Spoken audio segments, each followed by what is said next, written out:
भारत के सामने पाकिस्तान का हुआ बुरा हाल, पंत और बुमराह के सामने बेबस हुए पाकिस्तान के लाल। जी हाँ, ये कहावत बिल्कुल सटीक बैठती है पाकिस्तान क्रिकेट टीम के ऊपर और पाकिस्तान क्रिकेट प्लेयर्स के ऊपर।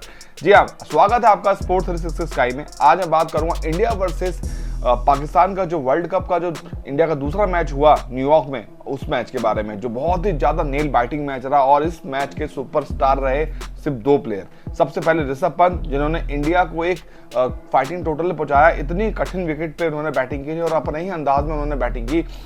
कोई ऐसा नहीं कह सकता कि उन्होंने 2 साल का गैप लिया, 1 साल का गैप लिया, उसके बाद वो टीम इंडिया से खेलने आए हैं। बिल्कुल भी वो आउट ऑफ फॉर्म नहीं लगे और अपने ही अंदाज में उन्होंने बैटिंग की। 31 बॉल पे उन्होंने 44 रन की इनिंग जो खेली है वो बहुत बड़ी हेल्पफुल रही है। 42 रन की जो इनिंग खेली है वो उनके लिए बहुत बड़ी हेल्पफुल रही है इंडिया के लिए कि इंडिया को 120 की टोटल तक पहुंची। क्योंकि शुरुआत में जिस तरीके से रोहित शर्मा और विराट कोहली आउट हुए तो लग रहा था ऐसा कि टीम फंस सकती है और बीच बीच में जो विकेटें जो गिर रही थी, ऐसा लग रहा था कि इंडिया 100 का स्कोर पार नहीं कर पाएगी। क्योंकि 58 पे इंडिया के 3 आउट थे और सीधा 92, 97 पे आते उनके 7 आउट हो गए थे।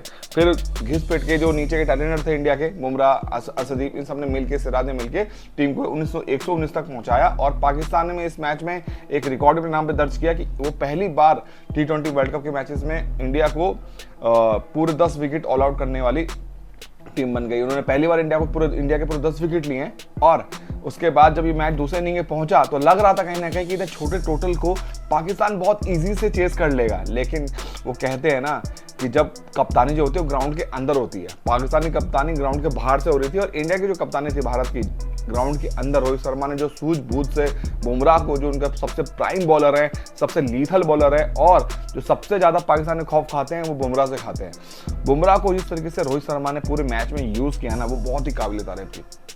बहुत उन्होंने शुरू के 2 ओवर के बाद बीच के 2 ओवर उनके रोक के एक छोटे स्पेल में उन्होंने जब विकेट चाहिए था तब तक उन्होंने बुमराह को बॉल डलवाया और बुमराह ने ब्रेक थ्रू लिया। लेकिन इस मैच के सबसे बड़े सूत्रधार कहीं को अगर कोई हो सकता है तो ऋषभ पंत है। क्योंकि उन पर एक प्रेशर भी था, मेंटली प्रेशर भी था, क्योंकि इतने टाइम बाद वो कमबैक कर रहे हैं, उनको अपने आप को साबित भी करना था। और जिस तरीके उन्होंने बैटिंग की, इंडिया का रिस्पेक्टेड टोटल, क्योंकि विकेट बहुत टफ था, वहां तक पहुंचाने में सबसे बड़ा हाथ ऋषभ पंत का था। उन्होंने बहुत अच्छी बैटिंग की, हर तरीके से शॉट लगाया, स्कूप लगाया, सीधा खेले, हर तरीके से खेले और एक चांस लेने की कोशिश करते। कोई विकेट इतना स्लो था कि बैट बॉल नहीं आ रहा था तो उन्होंने अटैकिंग क्रिकेट खेलना शुरू करी। उसके बाद जब इंडिया की फील्डिंग आई और इंडिया जब वो अपने चेस को रोकने पे आई तो विकेट के पीछे उन्होंने 3 बहुत महत्वपूर्ण, बहुत इंपॉर्टेंट कैच पकड़े। सबसे पहला जो आप लगा लीजिए, उन्होंने उस्मान खान जब LBW थे, उस LBW में अंपायर्स को जब अंपायर ने नॉट आउट दिया, वो नॉट आउट देने के बाद ऋषभ पंत ही थे जिन्होंने रोहित शर्मा को कन्विंस किया कि आप DRS लीजिए। क्योंकि वो बीच एकदम 50-50 चांस में था कि, क्योंकि अक्षर ने भी कहा था कि बॉल डाउन टू लेग जा रही है और रोहित शर्मा बहुत श्योर नहीं थे कि वो DRS लें। लेकिन ऋषभ पंत के फोर्स करने के बाद, क्योंकि जो उनकी मैच अवेयरनेस है ना ऋषभ पंत की विकेट के पीछे, वो बहुत काबिल तारीफ थी। कैचेस भी उन्होंने बहुत स्पेशल पकड़े। उन्होंने फखर जमाना कैच पकड़ा, इफ्तिखार अहमद का कैच पकड़ा। मतलब उन्होंने दिखाया कि मतलब किस तरीके का विकेट पीछे होती। एक भी रन उन्होंने एक्स्ट्रास नहीं दिए। इमाद वसीम का उन्होंने बहुत अच्छा कैच पकड़ा। उन्होंने दिखाया कि विकेट इतने टाइम बाद कमबैक करने के बाद भी उनके अंदर टैलेंट की कमी नहीं आई और कॉन्फिडेंस की कमी नहीं आई है। अब जब उन्होंने LBW के लिए उन्होंने उस्मान खान का जो वो उन्होंने किया कि वो LBW थे, LBW का DRS नहीं ले रहे थे रोहित शर्मा, तो पंत के कहने पे लिया और वो जो डिसीजन था इंडिया के फेवर में आया और उस्मान खान आउट हो गए। उससे पहले जिस तरीके का उन्होंने मैच कीपिंग में उनको देख के लग रहा था, जिस तरह का गेम अवेयरनेस वो दिखा रहे थे ना, बार बार कप्तान से बात करना, प्लेयर्स को इंकरेज करना, उन्होंने बहुत अच्छे से किया। और इसके बाद जो बुमराह ने किया वो तो जग जाहिर, आप देख ही रहे हैं कि बुमराह ने किस तरह की लीथल बॉलिंग करी और पूरी टीम, पाकिस्तान टीम को समेट के रख दिया। मतलब लगा लीजिए 47 बॉल पे 45 रन चाहिए थे पाकिस्तान को और उनके हाथ में करीब 7 विकेटें थी।